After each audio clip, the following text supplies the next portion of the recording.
चरित्र। श्री सुखदेव जी कहते हैं, पिता प्रियव्रत के इस प्रकार तपस्या में संलग्न हो जाने पर राजा आग्नेय उनकी आज्ञा का अनुसरण करते हुए जम्बूद्वीप की प्रजा का धर्म अनुसार पुत्रवत पालन करने लगे। एक बार वे पितृलोक की कामना से सत्पुत्र प्राप्ति के लिए पूजा की सब सामग्री जुटाकर सुर सुंदरियों के क्रीड़ा स्थल मंदराचल की एक घाटी में गए और तपस्या में तत्पर होकर एकाग्र चित्त से प्रजापतियों के पति श्री ब्रह्मा जी की आराधना करने लगे। आदिदेव भगवान ब्रह्मा जी ने उनकी अभिलाषा जान ली, अतः अपनी सभा की गायिका पूर्वचिति नाम की अप्सरा को उनके पास भेज दिया। आग्नेय जी के आश्रम के पास एक अति रमणीय उपवन था। वह अप्सरा उसी में विचरने लगी। उस उपवन में तरह तरह के सघन तरुवरों की शाखाओं पर स्वर्णलताएं फैली हुई थी। उन पर बैठे हैं मयूर आदि कई प्रकार के स्थलचारी पक्षियों के जोड़े सुमधुर बोली बोल रहे थे। उनकी षडज आदि स्वरयुक्त ध्वनि सुनकर सचेत हुए जल कुंकुट, कारंडव एवं कलहंस आदि जल पक्षी भांति भांति से कूंजने लगते थे। इससे वहां के कमलवन के सुशोभित निर्मल सरोवर गूंजने लगते थे। पूर्व चित्त की विलासपूर्ण सुललित गतिविधि और पाद विन्यास की शैली से पद पद पर उसके चरण नुपुरों की झनकार हो उठती थी। उसकी मनोहर ध्वनि सुनकर राजकुमार आग्नेय ने समाधि योग द्वारा मूंदे हुए अपने कमल कली के समान सुंदर नेत्रों को कुछ कुछ खोलकर देखा तो पास ही उन्हें वह अप्सरा दिखाई दी। वह भ्रमरी के समान एक एक फूल के पास जाकर उसे सूंघती थी तथा देवता और मनुष्य के मन और नयनों को आच्छादित करने वाली अपनी विलासपूर्ण गति, क्रीड़ा, चापल्य, लज्जा एवं विनय, चितवन, सुमधुर वाणी तथा मनोहर अंगव्ययों से पुरुषों के हृदय में कामदेव के प्रवेश के लिए द्वार सा बना देती थी। जब वह हंस हंस कर बोलने लगती तब ऐसा प्रतीत होता मानो उसके मुख से अमृतमय मादक मधु झर रहा है। उसके निश्वास के गंध से मंदांध होकर भौरे उसके मुख कमल को घेर लेते। तब वह उनसे बचने के लिए जल्दी जल्दी पैर उठाकर चलती तो उसके कुचल कलश, वीणी और करदनी हिलने से बड़े ही सुहावने लगते।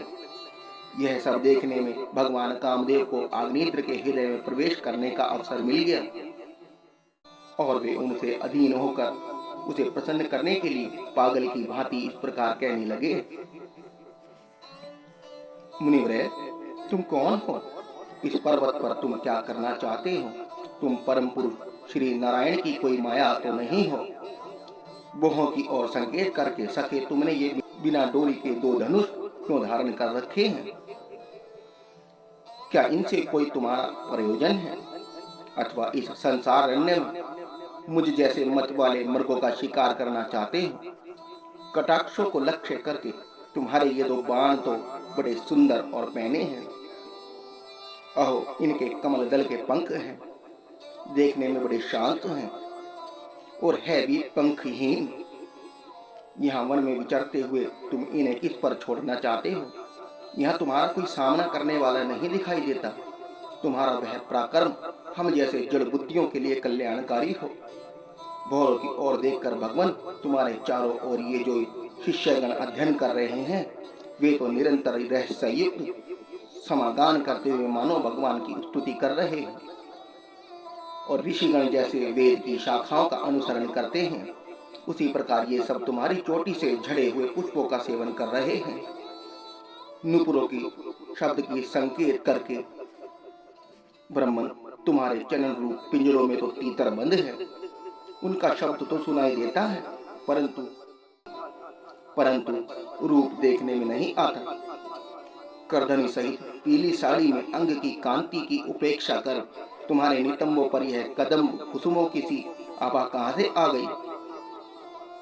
इनके ऊपर तो अंगारों का मंडल सा भी दिखाई देता है, किंतु तुम्हारा वत्कल वस्त्र कहाँ है?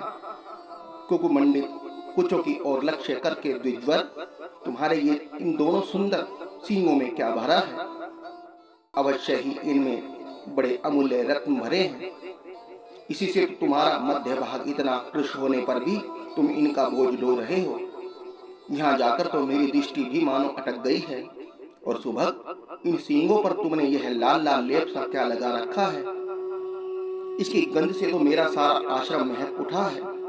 मित्रवर, मुझे तो तुम अपना देश दिखा दो, जहाँ के निवासी अपने वक्ष स्थल पर ऐसे अद्भुत अवयव धारण करते हैं, जिन्होंने हमारे जैसे प्राणी के चित्तों को शुद्ध कर दिया है, तथा मुख में विचित्र हाव भाव, सरस भाषण और अधरामर्त जैसी अनूठी वस्तुएं रखते हैं। प्रियवर, तुम्हारा भोजन क्या है, जिसके खाने से तुम्हारे मुख से हवन सामग्री की सी सुगंध फैल रही है? मालूम होता है तुम कोई विष्णु भगवान की कला ही हो। इसलिए तुम्हारे कानों में कभी पलक ना मारने वाले मकर के आकार के 2 कुंडल हैं। तुम्हारा मुख एक सुंदर सरोवर के समान है। उसमें तुम्हारे चंचल नेत्र भय से कांपती हुई 2 मछलियों के समान, दंत पंक्ति की हंसों के समान और घुंघराली अलकावली भौरों के समान शोभायमान है। तुम जब अपने कर कमलों से थपकी मारकर इस गेंद को उछालते हो, तब यह दिशा विदिशाओं में जाती हुई मेरे नेत्रों को तो चंचल कर ही देती है, साथ साथ मेरे मन में भी खलबली पैदा कर देती है। तुम्हारा बांका जटाजूट खुल गया है, तुम इसे संभालते नहीं। अरे यह धूर्त वायु कैसा दुष्ट है, जो बार बार तुम्हारे नीली वस्त्र को उड़ा देता है। तपोधन तपस्वियों के तप को भ्रष्ट करने वाला यह अनूप रूप तुमने किस तप के प्रभाव से पाया है? मित्र, आओ कुछ दिन मेरे साथ रहकर तपस्या करो, अथवा कहीं विश्व विस्तार की इच्छा से ब्रह्मा जी ने ही तो मुझ पर कृपा नहीं की है। सचमुच तुम ब्रह्मा जी की ही प्यारी देन हो। अब मैं तुम्हें नहीं छोड़ सकता। तुम में तो मेरे मन और नयन ऐसे उलझ गए हैं कि अन्यत्र जाना ही नहीं चाहते। सुंदर सींगों वाली, तुम्हारा जहां मन हो मुझे भी वहीं ले चलो। मैं तो तुम्हारा अनुचर हूँ, और तुम्हारी ये मंगलमयी सखियां भी हमारे साथ ही रहें। श्री सुखदेव जी कहते हैं, राजन, अग्निद्र देवताओं के समान बुद्धिमान और स्त्रियों को प्रसन्न करने में बड़े कुशल थे। उन्होंने इसी प्रकार रति चतुर्मयी मीठी मीठी बातों से उस अप्सरा को प्रसन्न कर लिया। वीर समाज में अग्रगण्य अग्निद्र की बुद्धिशील रूप, अवस्था, लक्ष्मी और उदारता से आकर्षित होकर वह उन जम्बूद्वीप के अधिपति के साथ कई हजार वर्षों तक पृथ्वी और स्वर्ग के भोग भोगती रही। तदनंतर नरप्रवर अग्निद्र ने उसके गर्भ से नाभि, किमपुरुष, हरिवर्ष, इलावर्त, रम्य, हिरण्मय, भद्रा, कुरु, भद्राक्ष और केतुमान नाम के 9 पुत्र उत्पन्न किए। इस प्रकार 9 वर्ष में प्रतिवर्ष एक से क्रमश 9 पुत्र उत्पन्न कर पूर्वचिति उन्हें राजभवन में ही छोड़कर फिर ब्रह्मा जी की सेवा में उपस्थित हो गई। ये अग्निद्र के पुत्र माता के अनुग्रह से स्वभाव से ही सुडौल और सबल शरीर वाले थे।